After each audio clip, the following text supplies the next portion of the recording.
راځئ وګورئ چې چینایان د غوا یا د حیوان د پوټکي نه څرمن څنګه جوړوي، لیدر چې ورته وایي چرم. نو اول خو یې دغه دی دا پاک سوتره کړلو، دا ویښته میښتې ترېنه لرې کړله. ګورئ ښه، د دې د پاکولو دپاره یې چونه راواخیسته،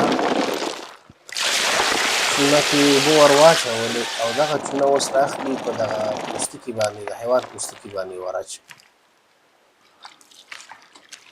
تاسې هم کولی شئ کوم پوټکي چې اخترونو او قربانیو کې خرابوئ غورځوئ او یې په ډېر ناچیزه قیمت په خلکو خرڅوئ، نو هغې ته ضرورت نشته دی. نو دغسې چونه ورپسې راواخلئ او یو دوه ورځې دې چونه کې بند کړئ، بیا ترېنه دا ویښتان داسې په اسانۍ ځي. ویښتو ته هم پام دی، داسې نرم شوي دي.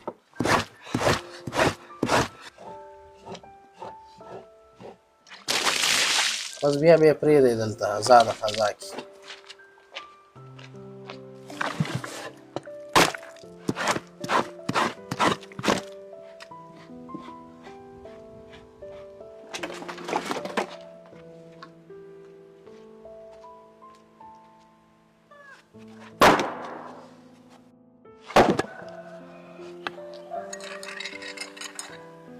ډېر ساده وسایل دي او ټول د دې د لاس هنر دی.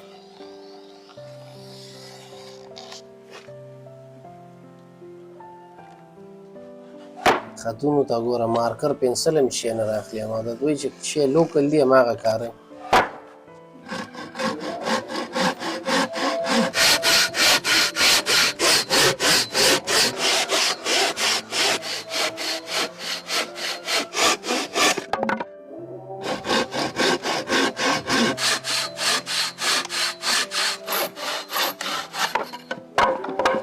ډېر حوصله غواړي او ډېر په طبع لګیا دي. څه شي باندې یې متر کړو، اندازې ته ګوره چې اندازه معلومه. هوا ډېره یخه ده، ښایسته اور یې لګولی او کار کوي.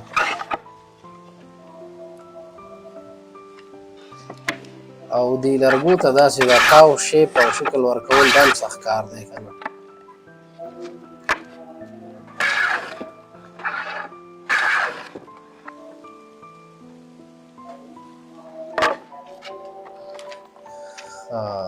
شی اوبو ته ور ویشتل.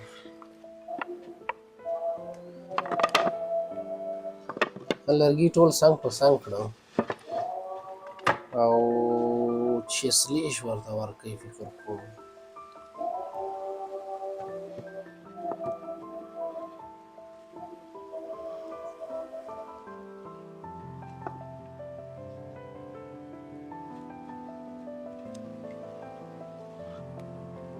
څه فکر کوئ څه شی جوړی لګیا دی؟ د اوبو کومه ډیګۍ میګۍ جوړی چې شی کوي؟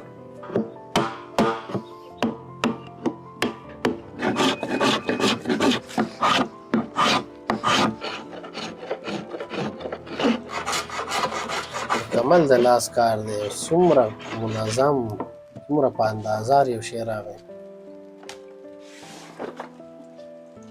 اوس نو هغه څرمن رااخلي ښه.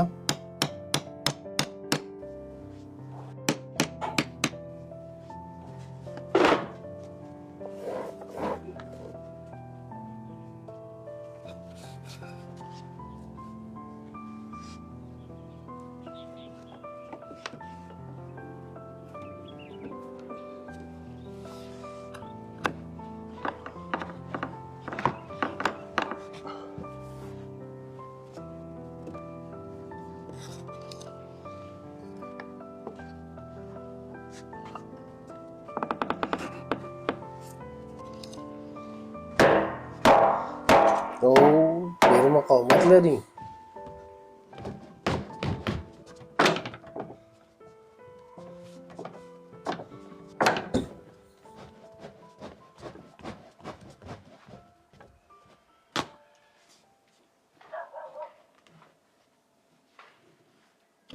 ښه یې راکش کړلو، هغه چې څومره سستېږي دا ورپسې دا راتاوی.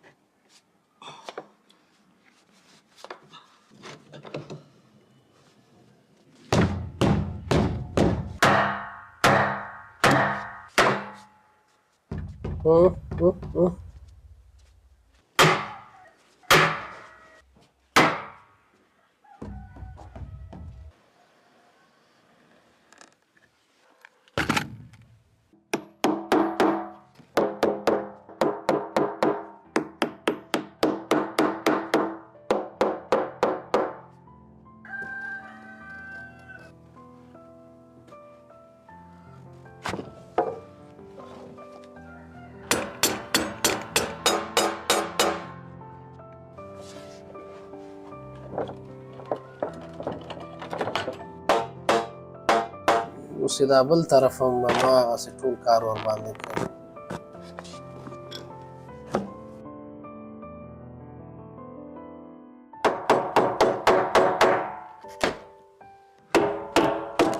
سخت کار دی، څو شپې پې تېرې کړې.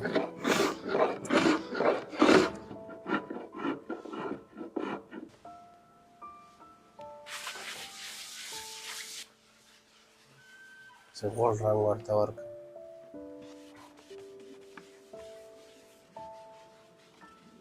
دا دی ډول تیار شو.